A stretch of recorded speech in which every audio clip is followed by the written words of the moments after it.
Hello again. Welcome back to the Movie Buff Reactions channel. Today we're doing another fresh Cinema Snob reaction. This is another poll voted episode by the Patreon supporters, which includes me.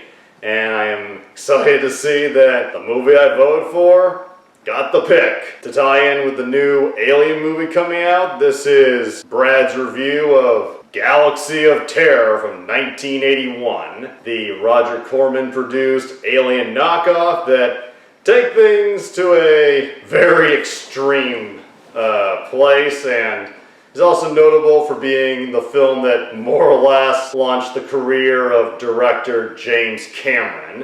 He might get into it, but if he doesn't, I'll explain.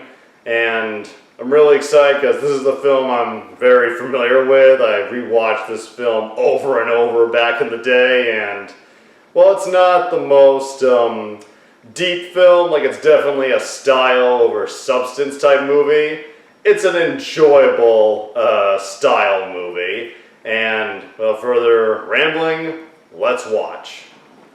We've been talking about a lot of canon films recently, but now it's time for something different. How about a New World Pictures movie? Can't get too much different. It's very easy to go from canon films to a New World movie. But fair. Why on earth haven't I done Galaxy of Terror sooner? I don't know. Fair I'm question. So confused as to why it took me till 2024 to spotlight Nightmare City, like a lot of Roger. React to that too earlier this year. A collection of notable names in front of and behind the camera. The film was certainly made to capitalize on the success of Alien, but before the sequel Aliens came out, this one already had James Cameron as a production designer and second unit director, plus an uncredited set decorator was Bill Paxton, who got on so well with Cameron, he'd be a go-to presence in a number of Cameron movies, including Aliens. Hell, producers were so impressed with Cameron's work here, they got him to direct his first feature, Piranha 2: The Spawn, in 1982. And where do we start with the people in it? We've got TV stars like Aaron Moran of Happy Days and Grace Zabriskie of Twin Peaks, horror icons like Robert Englund and Sid Haig, joining erotic film icons like Salman King, and legends who are no strangers to snob episodes Mr. like Hand, Ray Walston, from many classics and movies we've featured like Saturday the 14th Strikes Back, The Stand, The Jerk 2, and Paint Your Wagon. Future director motherfucker gets around. Was a production assistant. Hellraiser 2 director Tony Randall did some effects work here. And star Edward Albert is in movies that I thought I'd featured but haven't, like House Where Evil Dwells and the Pia Zadora movie Butterfly. Everything connects here. The cinematographer, a lot of connections, of the first two Elm Streets and the House Where Evil Dwells. Even the movie itself would help out later movies in more ways than one. It's a Corman flick, so the sets would also be used for 1982's Forbidden World, and with the plot being about people encountering an empty ship and their worst fears in space, its themes would also be seen in films like Event Horizon. I knew he was going to say that. Is the movie good, though? Well, you're watching it. Depends. Premium cable television. Of course it's good. Whoa, I'm not as familiar with this New World logo. It's like Dr. Frankenstein created the CBS logo. I don't know what's going on here, but I know this distinct end-of-the-world filter zapping over the title tells me it was electricity that caused the fall of society in 2019 after the fall of New York. That's right. Before 2020. Reference over-referencing the opening of The Terminator. My only regret is not referencing the opening of Bruno Mattei's Terminator 2. Directing and writing duties on this one went to director Bruce Clark under P.P. Clark and writer Mark Siegler. Both were behind 1969's Naked Angels. What they did to make Easy Rider sexy, they can do for making Alien sexy. The place may seem calm now. Rest in peace, King. Very quickly in the next frame. Got a good atmosphere. I've seen this much intensity in outer space since the crew summoned the Leprechaun. They're just testing the new Star Tours attraction at Disneyland. They decided to make I missed that ride. When testers began man turning into the moon. It's okay. Someone will explain this to us. I am Mitri, the interpreter of the signs, the oracle of the game, planet master of Xerxes. Well, that isn't helping me out at all. I must apologize Yeah. to Virginia Madsen explaining Dune to me. At least I eventually understood what she was talking about after 5 or 6 watches. Let's see if I got this straight. This is the planet master of Xerxes, and they're sending up the Starship Quest to investigate strange drive-in monsters attacking their previous ship on the planet of Morganthus. I must say, the people of Xerxes made a bold choice in letting the man with the worst herpes I've ever seen control the planet. I don't know if I'm being reminded of Alien right now. More so Zardoz crossed with the lost Atari Why game not? of Zardoz. The new crew will hit it off fast. Who are you? Duh, you scared the shit out of me. What if I was holding boiling This bitch is water? crazy. Don't startle me like that. Hurry, hurry. We need all the bodies we can for the slaughter. Get all the sex out of the way quick. Yes, Sid Haig, we know you need to apply the aloe for your horrible sunburn, but we have to blast off. It's interesting Sid went for the Gordon from Sesame Street look. They've all got moves on this ship. Whoop, I'm sorry. That makes sense. Into space in 5 seconds caused me to fall directly onto your lap. My bad. You know, my launch will last at least 15 seconds. Now we Lucky she didn't sit on your lap. Character exposition out of the way. Yeah, but you've been on the go now for what, nearly 25 years? Since the Hesperus, if I'm not mistaken. Hesperus. Everyone's forgotten now. Forgotten? I don't even know Those what that eyes. is. Now get your lap ready. I'm gonna fall on it again as soon as we go into hyperspace. Yes, we made it. I didn't think the gaming basement we're sitting in could handle that big of an LSD trip. It's still an Very impressive 2001. It does keep the budget low, and sure, some looks like a TV set, but a really good-looking one. If it were a TV Got great series, design. it's got a gigantic budget. So Captain Tranter was already the lone survivor of a previous mission, so she has experience. They'll all be fully protected on this mission. Just look at the walls. Sometimes on the ship, you can see McDonald's containers being used to line the walls. That's actually very important. It keeps the Work with what you can. cool and the hot side hot. I sense a crash landing. They're all preparing for Robert Englund to fall on their lap. While Ray Walston, on the other hand, he's seen this shit before. You don't get to be our favorite Martian without surviving a few Back in the crashes. day. Zalman King is ready. I can produce at least 5 Skinamax movies up here. As for the captain... Well, Commander. I got you here. The rest is up to you. The hell kind of captain are you? We need to get out of here. Help us! Someone needs to tell them, hey, it might be kind of a gamble to just walk outside without a helmet. I mean, sure, we're all fine, but it's Worked actually from Galaxy rare Quest. our heads didn't explode. What are we even doing out here? I don't know, mining for rocks. Isn't that what people usually do in these? Mine for rocks? I guess it's a way to kill time before the monster shows up. Or at least a jump scare.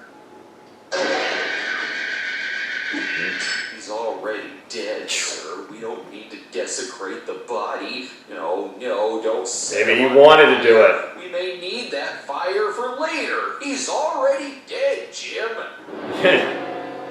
That's great. Maybe survivors.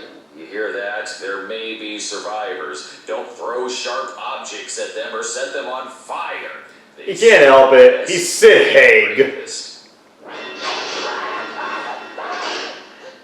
Settle down, Private Jack Blessing. Why did they send up the guy scared by everything? On second thought, maybe Alien would have been a little better if they brought along Corporal Shaggy. The other crew isn't helping either. You know, there was probably a better way to see if the fire alarm still works. Remember, stay away from anything with stop motion. That will definitely signal immediate death. You know what else signals death? Being around the trigger-happy, nervous guy, you're not making... This guy is like if the word wussy took human form. He's been waiting for a crewman like Kaz for centuries. The alien doesn't even need to do anything. Just shake the camera for a little bit. They have to lead him outside like he's a frightened dog. Come on, Kaz, come on. Oh, it's not dark out there, is it?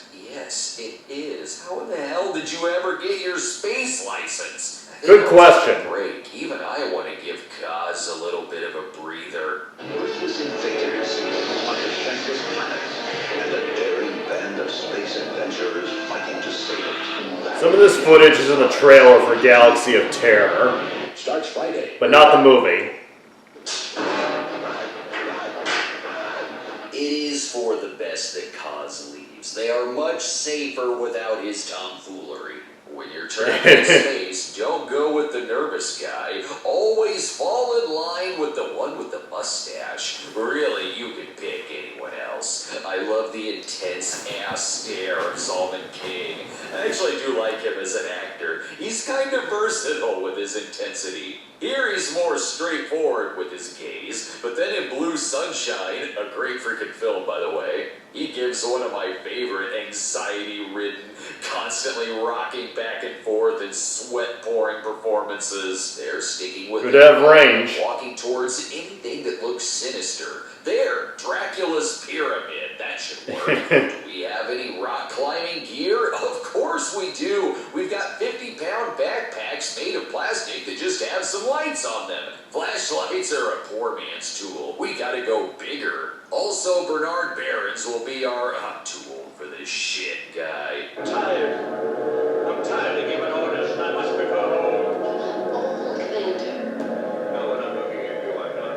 I'm an old man. If I'm gonna die, I'm gonna try to get laid. We're almost there, guys. Everyone's gotta get laid in the 80s. On second thought, maybe we should have brought a rope. He doesn't let being in a B-movie stop his Shakespearean performance. The demon's tailed out with a snowsuit and a dam.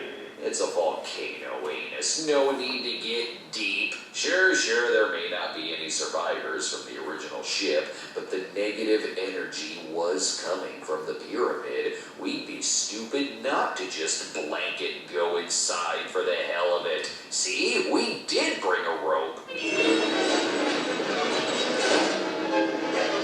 Oops, did I say rope? I meant he's swinging down on a long piece of licorice. They didn't even bring helmets, so I doubt they thought to bring proper spelunking material. That's for the characters in Alien 2 on Earth. Turns out, guys, yes, there is an alien down here. I'm guessing maybe the one that killed Kaz. I'm glad I sacrificed myself for this information. The smartest ones are the captain and the cook. Why go in Space Pharaoh's tomb when there's plenty of unmarked beer we could be drinking? This will be fine. They got Sid Haig to throw shit at the doors. Sid plays Q-Hod, who mostly doesn't have lines in it, mainly because he looked at the script and said, these lines feel weird for me to say. I'm just not gonna say anything. Which is perfect. The crew needed a Groot. He does have one line.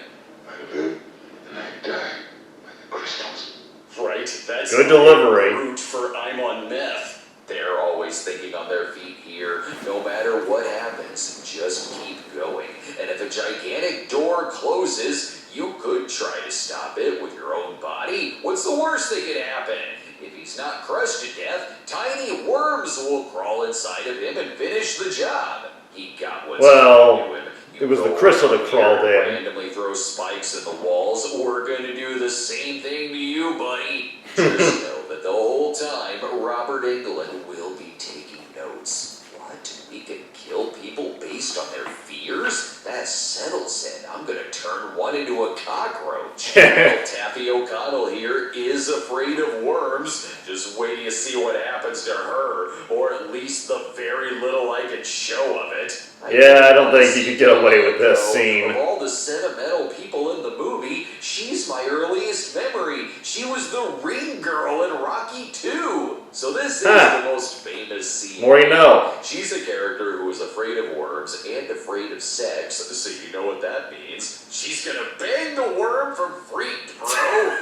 Or assaulted by giant worm. So the worm assault scene wasn't part of the original script, but was added due to Corman promising an explicit sex scene to the backers. Yeah. The director and actress weren't keen on the scene, so Corman shot it himself with a body double for the nude shots. Even then, snippets had to be taken out to get it from an X to an R, but the director did later say, well, that scene did end up making it a pretty successful movie. This crazy-ass What can you scene do? like it should be in one of the porn parodies I've reviewed.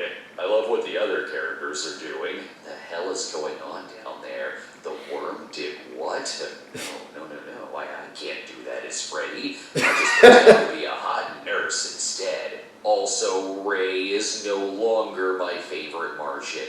Not only did he knock out Ranger, but he's interrupting the captain's video game time. That's what it feels like, this scene. One of those newbie games that you play in the theater before the movie starts. But after finally rage quitting, she's gonna take on the feature presentation itself. We got movie sign! Ranger will figure out why. Kinda looks like it. The combusting. Mystery Science Theater ship. Someone hit the outside of main control. I haven't seen anyone. Oh, guess that means it wasn't you. I'll go look for the captain's burnt corpse. Anyway, the captain's dead, but someone's gotta do the dishes. They're all clean. Who wants dinner? Maybe it is best that we leave. I won't go back into that thing. I don't run out on fights. There's a giant worm assaulting people. We need to leave. Let's leave and go. Can't argue with that logic. No, that's not what I meant. We're at the part in the story where they don't trust each other. There's definitely a mole in the group. Is it the one acting like an android from the Alien movies? Of course it is. We'll be back. We're gonna need a much bigger cork to plug up the evil in this space anus. Special thanks to everyone on Patreon who voted for this choice. With the new Alien film coming out, we had plenty of options to choose from, which is clearly why the classic Alien knockoff Square Dance came in second. A lot of people love the melodramas. The majority of the poll at 0, till one guy was like, hey, I'm thinking Creature. Even the comments agree. I like where this one's head's at. You see a title like Square Dance, and you instantly want it to be about aliens square dancing. I also like the simplicity of, like my grandpa seeing all the movies listed on the HBO lineup for the day and saying, think I'll watch Square Dance. In time. Subscribe to our Patreon at patreon.com. I can't vote for it when you have Galaxy of Terror on the list. Too good to pass up. Those space buttholes. I'm not going down in your cavern, it's too tight. Kitchen, bring all remaining tubs of margarine, or just shoot any random thing you see. Earlier, that would have been a silly move, but now I'm like, I think that's their best idea. Honestly, some of these cavities seem kind of... The Pit of Doom. Looks like I'm watching the darker version of the climax from Joe Dante's Explorers. I do like all the exploring they do because, shit, kudos to the set decoration. This looks more impressive than the things I see on a $200 million budget. It kinda looks like a cute movie at times. And most importantly, the more intense Salman King gets, the better the movie. Even though you know for sure he's gonna die at some point.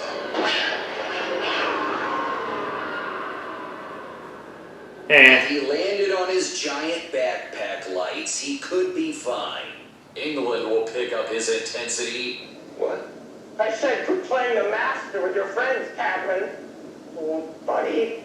I'm setting myself with my own bloody fingernails. Did you know that?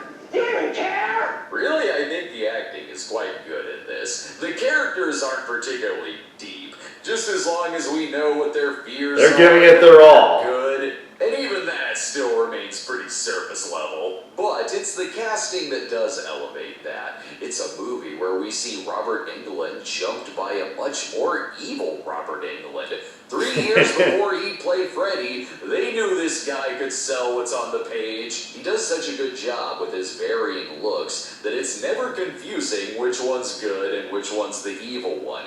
Erin Moran has a great cool look for sequence this too. She sells it with her... I'm thinking twice about walking towards this immediate danger. I actually really like this movie. Like, yes, script-wise, it's got Corman-produced Alien knockoff written all over it. But because it's Corman, there's so much talent behind the special effects, the sets, and the actors all genuinely look scared. Especially Taffy O'Connell, who really was afraid that a 1,000-pound fake worm was gonna crush her. And though it's your stock space monster, can't fault her for that. I also don't know what's gonna happen next. You may think that someone will be in the movie for a while, and then, oh, Sid Haig is impaled with his own arm. It keeps the action and Psycho suspense method. going. It's a tight 80 minutes and very entertaining. Yeah. Not everything about it is Flows. Of course, Cor the cook is the traitor in the midst. Watch out for him. Yes, thanks, if you don't mind. And we never see Robert after that. Menacing steps. Unclear if he lives or dies. To get upstairs, they need to be in the exposition room for this. One of those space rooms designed to explain everything that's going on at the end of the movie. And in this case, my God, it was Cor who was patient zero for the Master's herpes. Sorry, I mean, he's been the Planet Master all along. Worth a shot, only about a 1% chance that would have worked. Even with that, explanations are still surprising. A children's game, Captain. This pyramid is an ancient toy.